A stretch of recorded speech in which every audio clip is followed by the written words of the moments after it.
Imagine being so prosperous that kings themselves become envious of you. Imagine having such incredible wealth and abundance that the most powerful rulers of your time can't help but notice. Picture owning so much land, so many livestock, and having such influence that entire nations want to either destroy you or make alliances with you. This wasn't a fairy tale. This was the real story of Isaac. And today, you're going to discover the exact 3 steps he followed to achieve unprecedented wealth and influence that made him the most envied man of his generation. Hello, I'm here to share with you something extraordinary. In the next few minutes, you're going to learn the 3 powerful principles of prosperity that transformed Isaac into the most envied man of his era. These aren't just ancient stories. These are timeless strategies that still work today. If you want real prosperity, real abundance, and real influence in your life, stay until the very end, because I'm going to reveal the most powerful secret that most people completely miss. This could be the breakthrough you've been looking for. Isaac lived in times of severe famine and scarcity. The land was dry, crops were failing, and people were starving. Everyone around him was doing the obvious thing. They were packing up their belongings and fleeing to Egypt, where there was still food and opportunity. It was the logical choice, the safe choice, what any reasonable person would do. But Isaac made a completely different decision. While everyone else was running away from the problem, he stayed right where he was.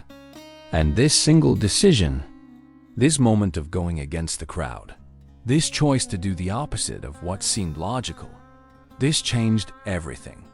It set in motion a chain of events that would make him incredibly wealthy and powerful beyond imagination. The first step of Isaac's prosperity was obedience to divine calling. Here's what happened.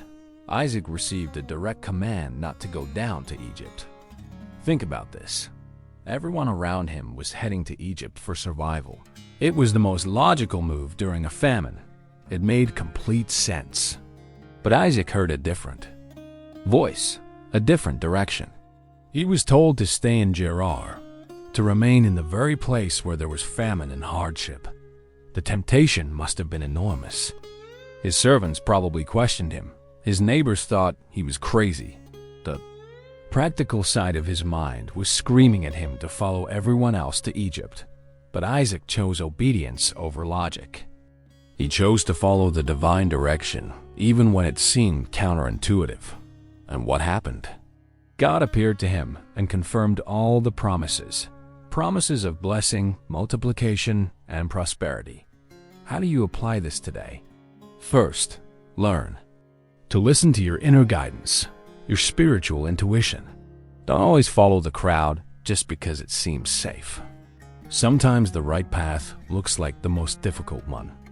Sometimes prosperity requires you to go against conventional wisdom. Sometimes you have to stay when everyone else is leaving, or leave when everyone else is staying. Isaac teaches us that true prosperity often begins with hearing the right voice and having the courage to follow it, even when it doesn't make sense to others. But Isaac didn't stop there. The second step was even more powerful. The second step was consistent and persistent work. Here's where Isaac's story gets truly remarkable, and where we see the real secret that separates those who merely survive from those who absolutely thrive. In any circumstances, after receiving the divine direction to stay in Gerar, Isaac didn't just sit around waiting for miracles to rain down from heaven. He didn't become passive, hoping that prosperity would somehow magically appear. No, Isaac rolled up his sleeves and got to work in the most extraordinary way. In the middle of a devastating famine year, when the ground was hard, when rain was scarce, when every farmer around him had given up hope, when everyone said it was completely impossible, Isaac made the bold decision to plant crops. Now, let's really understand what this meant. This wasn't just optimism. This was radical faith backed by relentless action. He was investing his precious seed, his time, his energy, and his limited resources into something that seemed absolutely doomed to fail. His neighbors probably thought he had lost his mind. They were watching this man plant seeds in drought conditions, working under the scorching sun, tending to crops that conventional wisdom said would never grow. But Isaac understood something profound that most people completely miss. Prosperity requires massive action, not just positive thinking. He wasn't just hoping for the best. He was creating the conditions for success through his own hands. He planted systematically, methodically, consistently, day after day, even when the circumstances looked absolutely hopeless. And what happened? Defied all natural logic? Genesis 26:12 tells us that Isaac reaped 100-fold return in that same year. Think about that. 100 times more than what he planted. During a famine year when others were losing everything, the Philistines around him were so shocked, so amazed, and yes, so consumed with envy that they couldn't believe what they were witnessing. Here was a man prospering in the exact same conditions where they were barely surviving. Isaac teaches us that true prosperity demands persistent action, even when, especially when, conditions aren't ideal. It's like launching a startup during an economic recession, or investing your money when the stock market is crashing, or building your business when everyone else is shutting theirs down. You work when others won't work. You plant when others won't plant. You persist when others throw in the towel and give up. This is the difference between winners and losers, between the prosperous and the poor. While others waited for perfect conditions, Isaac created perfect results in imperfect conditions. While others complained about the famine and used it as an excuse, Isaac used that same famine as his launching pad to unprecedented prosperity. Consistency and persistence don't just create good results. They create extraordinary, miraculous, impossible results that leave others wondering how you did it. But the third step was what truly set him apart from every other successful person of his time. And it's the secret that made kings want to form alliances with him. The third and most powerful step was generosity and strategic relationships. This is where Isaac's story becomes absolutely extraordinary, and where we discover the secret that transformed him from just a wealthy man into someone so influential and powerful that kings would literally travel across deserts just to form alliances with him. This principle alone separates good success from legendary success. Here's what happened. Isaac's incredible prosperity from his farming and livestock operations started creating serious problems. His wealth was growing so rapidly, his influence was expanding so dramatically, that it began to threaten the status quo. The Philistines around him became consumed with jealousy and bitter envy. They couldn't stand seeing this foreigner, this outsider, become so phenomenally successful while they struggled to make ends meet. They watched him flourish during the same famine that was destroying their livelihoods, and it drove them to desperation. So they did what envious, small-minded people always do when they can't create their own success. They tried to sabotage someone else's. They went to Isaac's wells, the very lifelines of his empire, the source of his wealth and survival in that harsh desert environment, and they systematically filled them with dirt, stones, and debris. These weren't just water sources. These wells represented years of backbreaking labor, massive financial investment, and the foundation of his entire agricultural operation. The Philistines were essentially trying to destroy his business, his livelihood, his future. Now, this is the crucial moment where we see what separates truly great leaders from ordinary people. This is where most people, even successful people, would have reacted with righteous anger.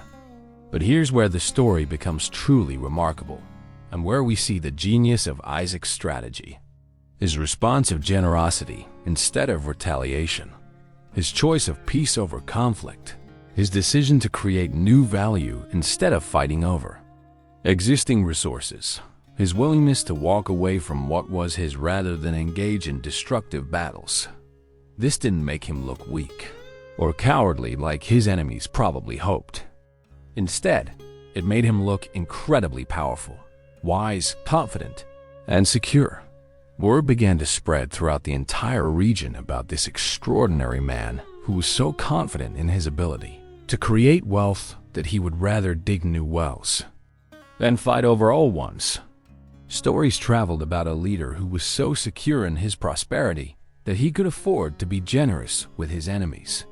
People talked about someone who was so strategically brilliant that he turned every setback into a setup for even greater success. King Abimelech himself, the most powerful ruler in the entire region, a man who commanded armies and controlled vast territories, heard about Isaac's character, his prosperity, and his wisdom. And instead of seeing Isaac as a threat to be eliminated or a competitor to be crushed, he saw him as a valuable ally to be courted.